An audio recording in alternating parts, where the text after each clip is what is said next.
Welcome to the Pinstripers podcast, a podcast about pinstripers hosted by two pinstripers. I'm one of your hosts, Jack Fleming. And I am your other host, Freddie Villa. All right. This is episode 7, I believe. And we decided for this episode that we would kind of interview each other again in a way and do a bit of a recap, what we've learned and I don't know, thoughts we have, where we're going in the future, appreciation for folks. Got anything to add to that, Freddie? Yeah, I can't believe you remembered how many we've done because I could not remember what number. Dude, I looked it up. I could not remember how many we've done. But yeah, this is we're kind of considering this the closing of a season.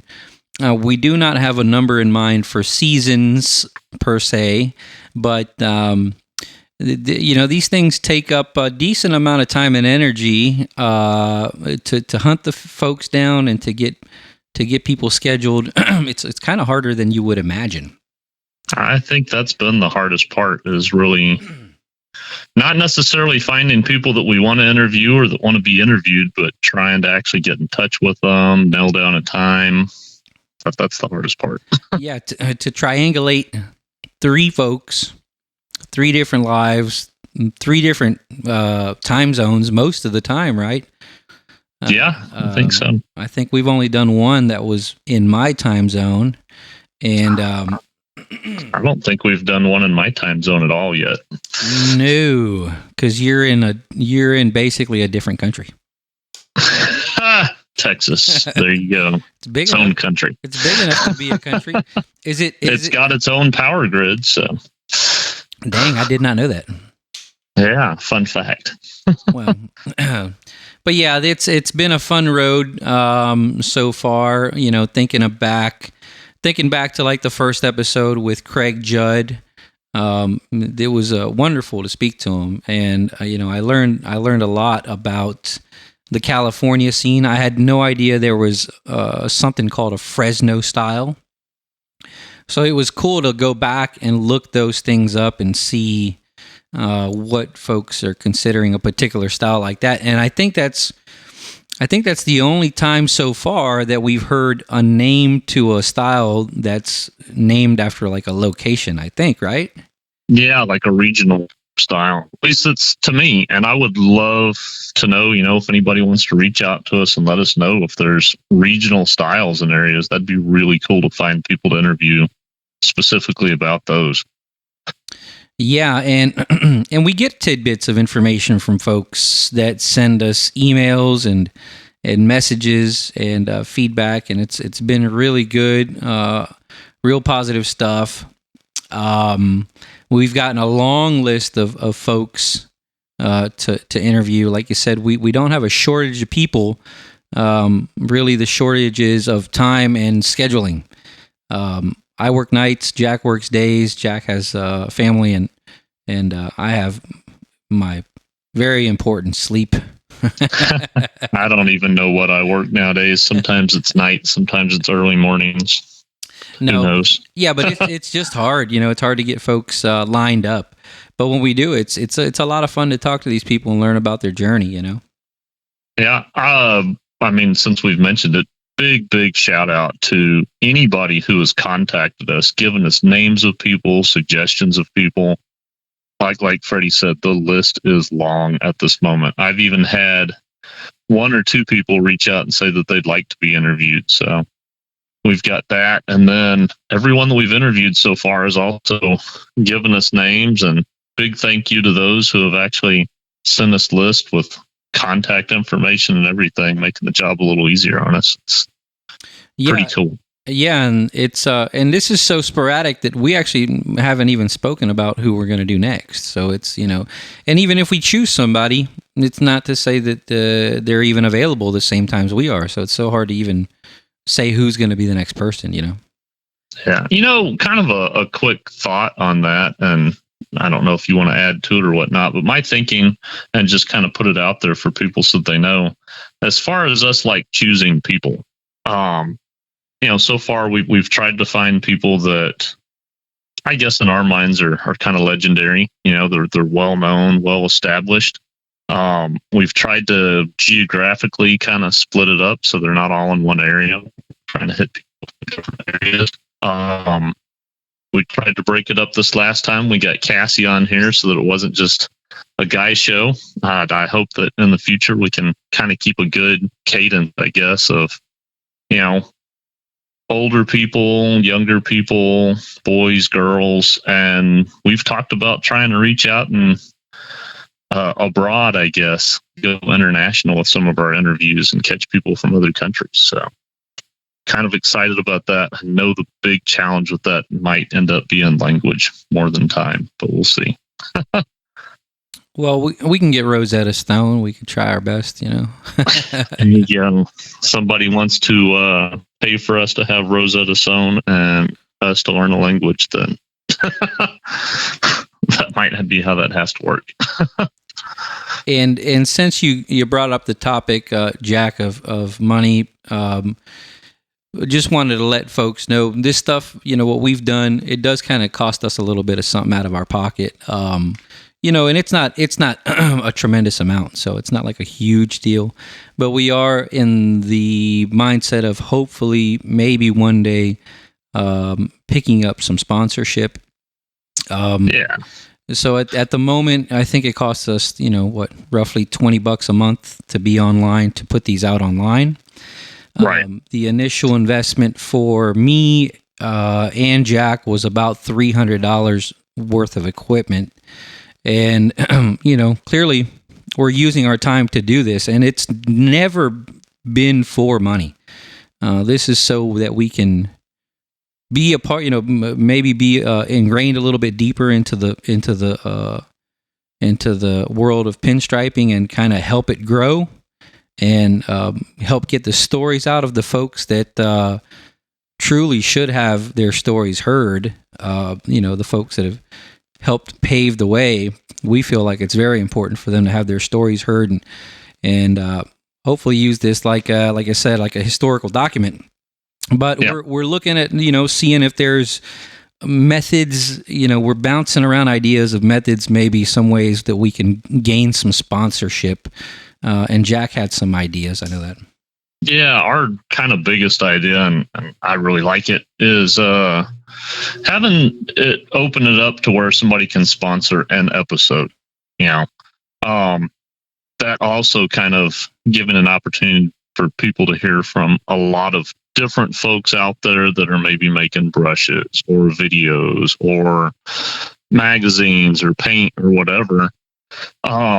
Not really keeping it to where somebody has a sponsorship that gets mentioned over and over and over again, but for one episode. Again, just kind of keeping that variety thing going, not trying to cater towards anything, but giving that voice out there for companies too. I mean, we're out there to tell the story of Pinstripers, bringing light to those people and sharing their story. But, there's a lot of people out there that support this industry too. Brush companies and whatnot. It's kind of cool. And your average Joe, your average Joe is what's keeping it alive. We're all just average people, trying to do some above average stuff, with our art. And trying. Yeah, trying. But yeah, I just thought it's something that we wanted to bring up. It's, and again, it's really not about the money at all, but it would help ease the pain. This takes an hour to do. It takes me about an hour and a half to edit. It takes, us together probably collectively a whole nother hour just to get it set up, right? Between the two of us. We have not had an hour episode yet. I think we're averaging an hour and 20 minutes. Yeah, hour and a half. Yeah, I'm rounding down. But this is time out of our day as well. I love talking to Jack. I love talking to you, buddy. But I'd like to paint right now. So yeah, it would just thought we'd bring that up. And we're going to try to consider maybe doing some T-shirts. Yes, having some stuff to also help. And we're just really kind of trying to think of different ways. That we can get this just done. A quick thing, since you mentioned T-shirts there, and we're kind of given praise to people who have helped us out so far. You got us in contact with a buddy of yours that helped us out with our logo there. I don't know if you want to give him a little bit of a shout out. Yes, Bryce. Oh man, what was his last name? Oh, don't ask me. I'm bad with names. Let me look. I can look real fast. Oh, Bryson or Bryce Arnold? Bryson Arnold? Arnold sounds right. Yeah, Arnold. That's his last name. I don't know if it was Bryce or Bryson. Well, man, now we sound like horrible people. We've had somebody help us out and we can't remember their name. You put me on the spot, man. Let me see if I can find it. Yeah, it was a wonderful, wonderful. He was able to capture exactly what we wanted, and he was very communicative. And I think it looks cool. I dig it. I'd wear it on a shirt. I'd put it on a sticker.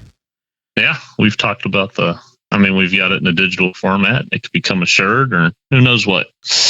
Yeah, we got it here. Bryson Arnold. Thank you so much, bro. I'm sorry I messed up your name. I love you.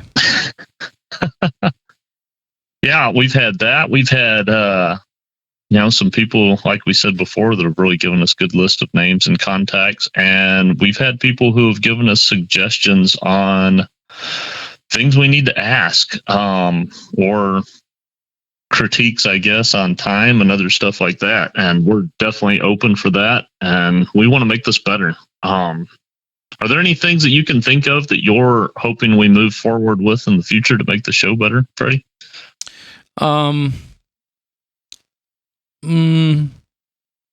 Maybe better equipment. I know this is probably one of the cheapest mics we can get. It's just me thinking equipment wise, because I'm over here doing the editing. I would like to maybe give better instructions on to the interviewees, because I know I don't know what to tell people like when we're going to interview them. Right. And and just thinking off my head, like I heard when we did Alan Johnson, I heard him kind of having some throat issues. So maybe I could just tell folks, hey, have a glass of water with you, because I think about that now because we do it so often. Oh yeah. We do it so often, so I always try to have something to drink, because you're going to talk for an hour. But I didn't really think to tell him that, and I felt bad midway through. I'm like, oh man, I think he needs something to drink. So yeah, I know whenever we interviewed Steve Shizeka too, he asked ahead of time if we could give him a heads up on some of the things that we asked. I wonder, and then you could tell me what your thoughts are. Are we structured enough or too structured as far as the kind of things we ask? Do we need to be asking the same kind of things over and over again, or do we need to have it really sporadic? I don't know. I don't know what works best, what people enjoy best. I think the questions need to be organic. I don't have anything in my mind, which sometimes I struggle, right, to keep on going, right, because you draw a blank. But I think each person might have a unique set of questions that we need to ask, which does require some digging into personally. Like I have to look into their stuff so I can come up with some questions. So I think that's more of a individualistic thing. But there's some staples that I want to know. There's some staples that how did you get into pinstriping? Who were your influences? These are staples I think that should stay in. But as the thing goes, you got to freestyle it a little bit. Yeah. Well, I think two good examples that we've just mentioned, Alan Johnson and also Steve Shizeka, is things are definitely catered towards them, because Steve has his graphics academy, and we asked a lot of questions directly geared towards that, kind of try to help him promote that a little bit. And then same thing with Alan with his book that's out. I think it's important to find, I guess, current events in the pinstriping world and people that are tied into those, and have interviews with those folks so we kind of know what's going on. Yeah, that's it. And I think and I don't know if people realize this, because I don't know if we've ever vocalized it, but we're going back and forth. So I'm doing most of the speaking on one interview, and you're doing most of the speaking on the next one. So that's why sometimes you might not hear my voice as much, and you might not hear Jack's voice as much because we're going back and forth. It helps us to keep out of each other's way, and helps us to get two different perspectives on every episode. You kind of get a different perspective leading the questions. Yeah, I wonder sometimes if I don't know if there's a way to get a little bit more variety. Hear both of us a little bit more in each episode, but keep it organized too, so that we're not stepping on each other's toes. But my thought on that, the only thought I had on that is if we both had a tablet or something to where we can see each other. We're doing 3-way calls, so I don't know how the visuals work on that. But if we both had like a tablet, and this is clearly behind the scenes stuff, if we both had a tablet to where I could see you and you could see me, we could raise our hand for the next one. You know what I mean? Yeah, we might could have a Zoom call going on the side or something. Because I think visual cues is where we don't, because like they say, like 90% of communication is not verbal. It's visual cues and everything else, facial features and all that. So I'd be able to like raise my hand or wave, I got one without having to say, hey, I got one. Because there's cue card that you could hold up. Yeah. That's actually not a bad idea. Maybe 3 cards. One is like, I got an idea. I'm drawing a blank. Or don't pick me for this, please. Dude, I'll put up the wrong card on accident every time. Figure something out, Jack. Yeah, because it's these are hard. We're not interview people. We're painters. We're both. I'm fairly certain we're both introverts. That's the thing I hope people are, I guess, understanding of. And I know, man, we're not alone on that. But listening to this, we're definitely not professional, I guess, like radio voice type people or anything. We're just 2 guys that decided we wanted to do this, and we're trying to pull it off out of the seat of our pants. Yeah, and speaking to people who generally don't want to sit there and talk. I mean, these are creators. They do, Yes. So we're also it's like 3 people who don't normally have a long ass conversation trying to have a long ass conversation. So it's got its challenges, but I think we're just gonna get better as we go. I think maybe having I should probably start writing some stuff down, because I take no notes beforehand and I just wing it. But I'm hit or miss. Sometimes I do, sometimes I don't. Yeah, you're a little better at it. I think you're a little Man, I had an idea, and maybe people that are listening can help us out with this, but I think it'd be kind of neat. There is a website associated with this podcast, and I'll try to look it up while I'm sharing this idea with you guys so I can give you the address on it. But basically, that website just has the episodes on it. And I think there's a way for us to have an image on there. And a thought that I had somehow, and I don't know if there's an app out there for this kind of stuff or what, but since we are hitting people from all over the place, it'd be kind of neat to have like a map, I don't know if it'd be one that would just have little pins showing where we've interviewed people from. Doesn't even have to have who they are specifically, but just, we've got someone from this region or that region or whatnot. Or I don't know. I almost think of like whenever you watched Indiana Jones and stuff back in the day, and they'd show the little plane flying from one place to another. Might be kind of neat to have some sort of visual thing there or on our Facebook page or something that just kind of shows how spread out this is. And it's almost like a little radio road trip kind of thing. I dig the idea too, but it's, that's again, more time added to the thing, Yeah. Visuals, all this stuff it eats into our time. And, it's true. We need someone else to step up and volunteer. Any volunteers want to help us out? Let us know. We will take your time too. Yeah, with our computer problems. It's not my forte. Yeah, I've gotten a little better at it. I went to school for sound engineering, so the editing part's been easy. The hard part is I have you and the other person that we are interviewing on the same phone call, which means it's on the same track. So I cannot separate your vocals from the other person's vocals. Right. Which means I have to do as much compressing, which is kind of glues them together. What it does is it lowers the highs and brings up the lows a little bit, and kind of melds the vocals to where they're not so different. And that's one of the things that also I wanted to let people know, if in case you ever hear the person that we're trying to interview, the artist, if you ever hear them being lower or less quality, trust me, that is not our intention. We're trying to do this with the least amount of resistance possible, and it's unfortunately or fortunately, it's through a three-way call. It seems to be the easiest way. And connections are not always the best. We've clearly found out that Jack and I have a clear connection where we're at, but we're unsure when we go to call these people. And, again, we just try to get through it but we don't want to, I feel terribly that I don't want to waste somebody's time. Right. So, I do my best. We get it. If it's not the greatest quality, I still put it out there as long as it's people can still understand what they're saying. But again, Jack and the person that we're interviewing is on the same exact track, so I cannot manipulate their audio. But we're working on it. Jack's got some gear on that side he's going to try to set up, and that might help the situation. Yeah.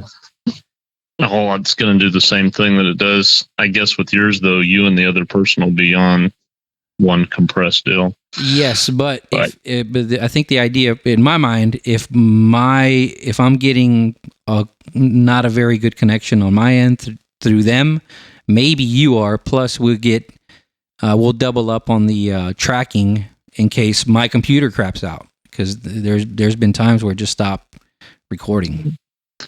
Man, I know one of the things I want to try and get better about as we move forward is, I guess, making us a little bit more visible and getting it out there a little bit more, maybe routinely posting stuff. Because right now I pretty much only post anything about this whenever we issue a new episode. So maybe posting little snippets here or there, some sort of advertisement for it. So maybe we can get a few more listeners. Well, luckily I've had because I always put it on Instagram, I put it on my personal Facebook, and I put it on my Facebook page, which is not cultivated like at all. The Via Pinstriping Facebook page is like the newest thing that I have, and it's, I guess, so many dumb pages. They're just kind of like, it feels like too much. But anywho, I put it on everything if I can, and I probably should put it on the YouTube channel too every time we get a new episode. But I think you've been better than me on that. Well, it's something I'm going to be on social media anyways. I dig it. I have a good time with it. I keep it positive, and I think that's why I get positive feedback from people. I try not to get into politics. I try not to get in any arguments. Oh, same here. So I enjoy it. I enjoy the process of marketing myself. It's kind of been very interesting to see. But I do notice that when I share it on the Instagram page, I immediately get 5 or 6 folks saying on their stories that they're listening to it. Yes, I've been getting that too. That's really cool. Nice. So anytime I see that, I reshare it, and it kind of gives another little boost. See, I don't know how to reshare that. Okay, the way it works is when somebody tags you in their stories, it'll send you a little message. Right. And in that message, there'll be a little window with that picture of this person, and it'll be the picture that they, probably a screenshot. If you just hover over it, I think it gives you the option to share it on your story. I'll have to do that. Yeah, so it's a little more coverage. I think we'll do a little test run. Maybe I'll tag you on something. I'm sorry, not trying to cut you off there. No, you're good. You're good. I was thinking, we need to try and keep this a little bit pinstriping wise. And since we're interviewing each other a little bit, I was kind of wondering, has there been anything going on with you lately that you want to share with the world pinstriping wise? I got back into doing a car show. I did a car show. It was a very small car show. But I was fortunately, so I think it was last year, maybe this year, I got a chance to meet Eddie Z, amazing airbrush artist and pinstriper. And Eddie, through him, I got a chance to meet Robert Messenger, Yeah, I met him as well this year. I met him at Battle in Bama. Yes, and another awesome painter, Rhiannon. I cannot think of her name right now, her last name.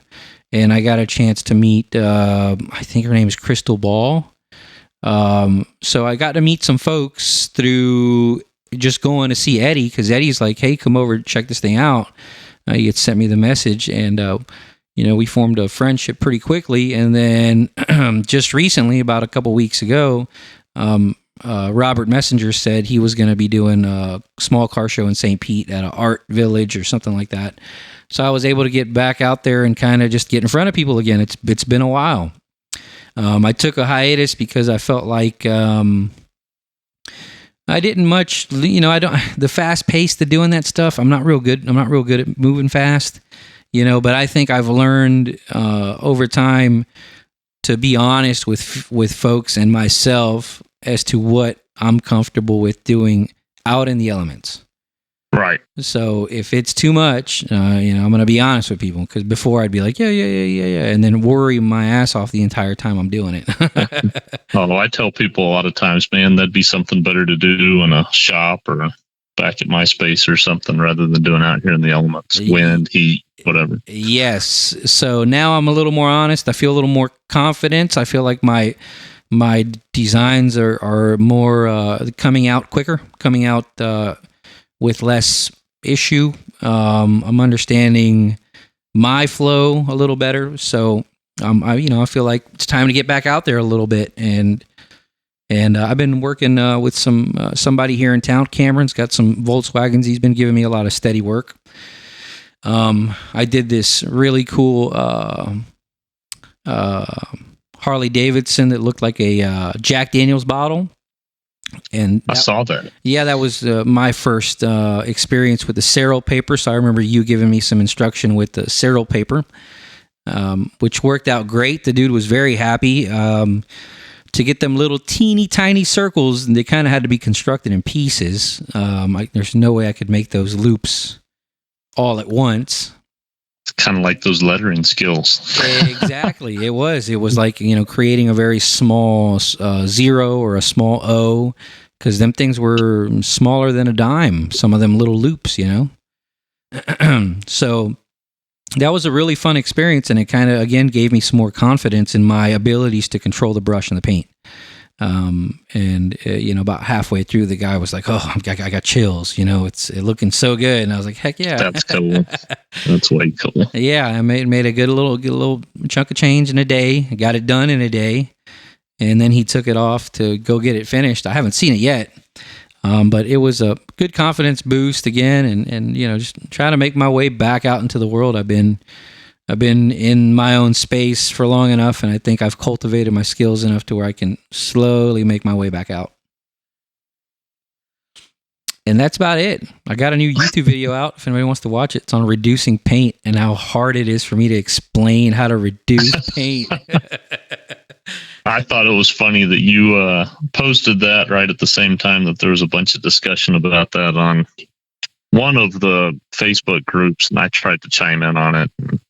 You get blowback because people are like, well, why can't it just be explained this easy? I'm like, because it's not that easy. It's not. It's so unexplainable. And that's the whole, I think it's 24 minutes of me trying to tell people that I can't tell them. Yeah. I'd love to just tell you 2 drops of reducer, 4 drops of paint, and it's good. And you should, but it's not. No, it's constant adjustment. And I mean, we could talk about that a little bit here just because it is. We've been talking about it for a few days back and forth. It's every color too is different where that's concerned. This color might need more reducer than another one does. Yeah, and every surface. Somebody brought that up, and I forgot to even bring that up. Like, I've pinstriped cow skulls. You can't reduce it at all if you're going to pinstripe something as porous. Yeah, not if you don't seal the surface first. Yeah, no, I didn't. I just got them things. Somebody gave them to me. They still had freaking dirt on them. I don't know how to clean cow skulls, so it stayed with the dirt. Well, and you mentioned being out at shows and stuff now too, and that's totally different there because it's not like being in your room in your house. No, because you're I'm surrounded by my stuff. Even I've, since we moved into the other apartment, the situation's a little bit different. So I find myself like, where did I, because I was so used to the corner that I had before.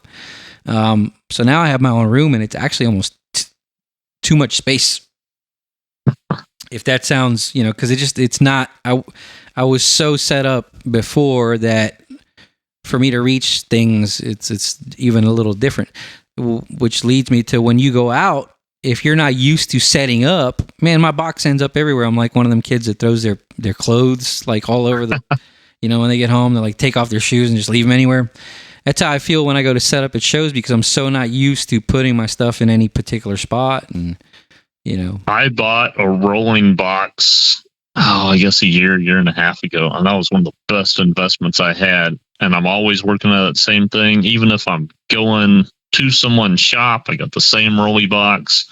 If I'm working out of the back of my truck at a restaurant or something, doing their windows, still the same boxes set up. So that's helped me to get in that habit of always putting stuff back in the same spot and always knowing where it is. I have like a 3-tiered makeup case that I got at Goodwill, probably my first year, and it's been great. I mean, it totes everything that I need with the exception of a long ruler, which doesn't, I always end up forgetting it. Luckily, I got the little roll-up ruler. It rolls up like tape. Yeah, that's what I use. And then if I need a long straight edge line, I'm just using tape. Yeah, I'm still not very good with tape, but that's just me. I don't tape a lot of stuff. Yeah, dude, I'm like a one-trick pony. I don't tape much, I don't do much edging, outlining, none of that stuff. But yeah, I'm like a painter with ADD. I can't stick to one thing. It's good though. You got a bunch of different, useful things that you can, like the way Steve says, he can just whip out if somebody has a car called the Big Kahuna, he can just create a dude in a hula skirt and such. You know what I mean? Yeah, which is cool. And if somebody were to tell me that, I'd have to be like, well, go to Steve, because he's.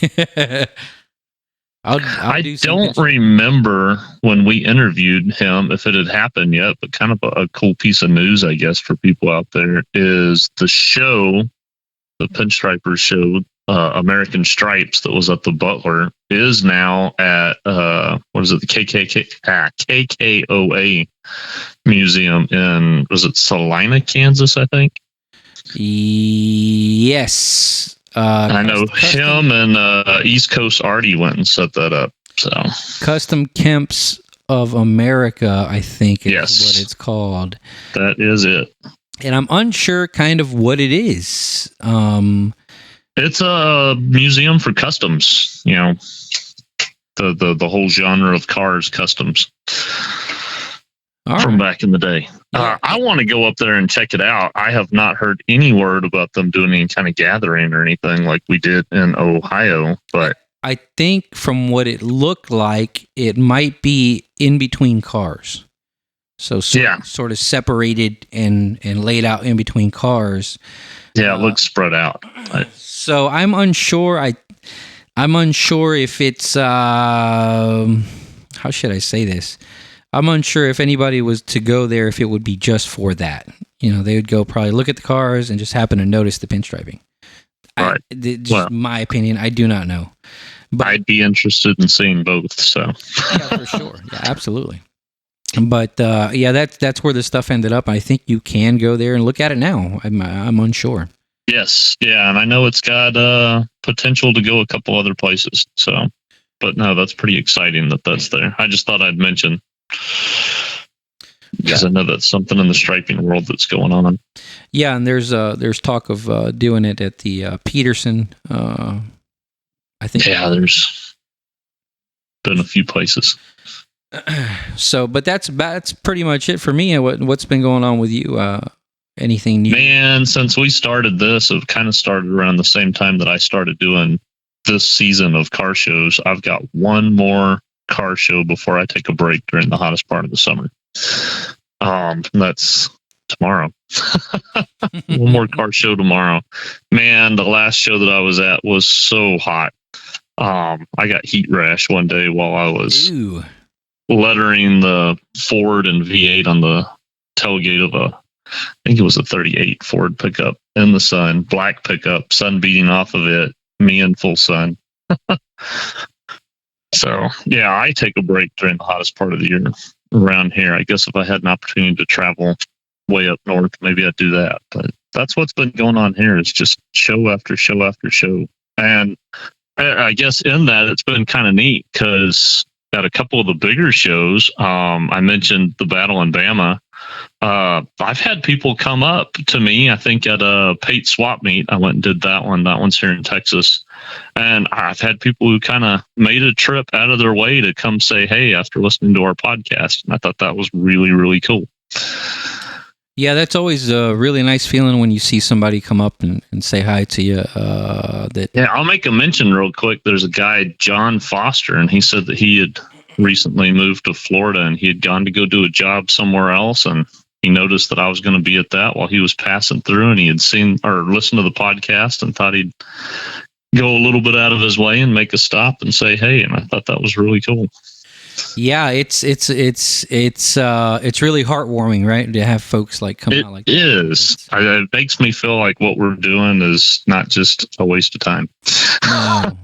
Yeah, I mean, it was somebody recently came out. Edward, I cannot remember his last name, but Edward come out from Orlando. I guess he was a tattoo artist, and he's on my Facebook. He follows the pinstriping, my pinstriping, and he said he'd. And he's about an hour away. I guess he had the idea of possibly coming out to the show, but he said, well, I saw that I was up there, so he closed up early and just come out to say hi. That's cool. Yeah. There was also, I don't know if I told you, but there was somebody that I met down here in Orlando that used to, or still follows the YouTube channel. And she had made a trip to Orlando, I think about an hour away to come, say hi and watch me paint and do my thing up there. And she actually has always kept in touch. Very, very nice person. Her name eludes me at the moment, and I'm sorry. But she actually organized her family trip to Ohio at the same time the Butler was happening so she could see that stuff up there. That's cool. I do remember you mentioning that and seeing them. Yeah, it was awesome to see them. The whole family came out to see it, and I was like, oh, man, thank you so much. Yeah, that's really cool. It's nice to make an impact somehow. Yeah, and we're making a positive impact. I think everything we're trying to aim for positivity here. So I think it's a really good thing. So, yeah. You got anything else, Jack? Man, I can't really think of much. Well, this is the end of the season, folks. We're going to be taking a small break. I'd imagine, a few weeks, maybe, something like that. Yeah. We've been, I don't know, I feel like we've been getting a little bit more and more spread out. That is one other thing I was going to mention that I would like to try to do in the future is get a little bit more regimented. If we could do every other week almost routinely, it'd be nice. But like you mentioned, we've got the challenge of setting up time with other people is the issue on that sometimes. Well, I think as long as we're still putting stuff out, most folks are stumbling upon our podcast, I think, little by little. Yeah. So reach out to your friends, people, and share and let them know. Yeah. And I don't think anybody's really binging them per se. I don't think. I don't know. I would imagine people are like you and me and throw it on while you're working on something or traveling from place to place. Yeah, and I saw some other newer podcasts are popping up and other ones. I saw one, my buddy Phil Noach, which I sorry if I messed up your name, buddy. Phil was showing me one with Mike Myers, I think his name is. Oh, cool. Yeah, and I don't think that was a podcast about painting per se, but it was like a full episode about him. I would imagine sign painting if it's something that he's putting on, or is it just that he was on it? He was on it. It was about him sign painting. I've heard him on a few different podcasts, and it's always been a cool interview to listen to. But I looked through the podcast other stuff, and it was not all about painting. Right. And then I saw there was another one with Tiffany Trouble. On a YouTube channel, like a hot rod YouTube channel. So I was glad to watch that, and I thought that was cool. So more stuff's popping up, and yeah. Well, that was kind of the fuel behind this too. Is I know I'll search sometimes for either sign painters or pinstripers through podcasts, and most of the time there's one that's maybe art related or car related that hits one of the people that is the kind of people we would have on our show here, but it's usually pretty sporadic. You get one of them and then 25 interviews with people in other trades, and then maybe there's another painter. Yeah, and I don't know if people know, like for me, and I don't know about you, but for me, the big one was Gnarly Magazine when they were doing yeah. We thought I thought it was super cool, and clearly my ears would perk up every time I heard Pinstriper, and I thought, oh man, that's awesome. So there's a Pinstriper on there. And the other one was Suede Memories. Yes, I've been listening to that one pretty good. So that just big shout out to them for doing their thing and inspiring us to do our thing. Just so y'all know, we listen to y'all too. Yeah, maybe we should try to reach out to them and see if could interview them on ours. It might be kind of a cool crossover thing. Oh, a double up. Yeah. I think that's not a bad idea. Yeah, because well, I don't know if Gnarly still does the podcast. I don't know if they're. I think they're. I haven't seen one. That doesn't mean that it's not happening. Yeah. But yeah, we're gonna try to take a break. Who knows? Not long. Heck, y'all might not even notice that we took a break. It might. Yeah. I definitely don't want to take one more than a couple of weeks. Yeah, by the time this comes out, this is kind of the filler. We might have the other one ready because we always got one in our pockets that we're trying to get situated. Yeah, while we're recording this one, we've got one that's about to hit. Yes, which I'll get edited probably this weekend or this week. Alrighty. Well, it sounds like we're wrapping up, and it might be time to go ahead and sign out here. So, good talking to you again, Freddie. Yes, sir. Good talking to you too, and thank you everybody for listening. And we hope that y'all keep on painting, and we hope that y'all have a great day. Yep.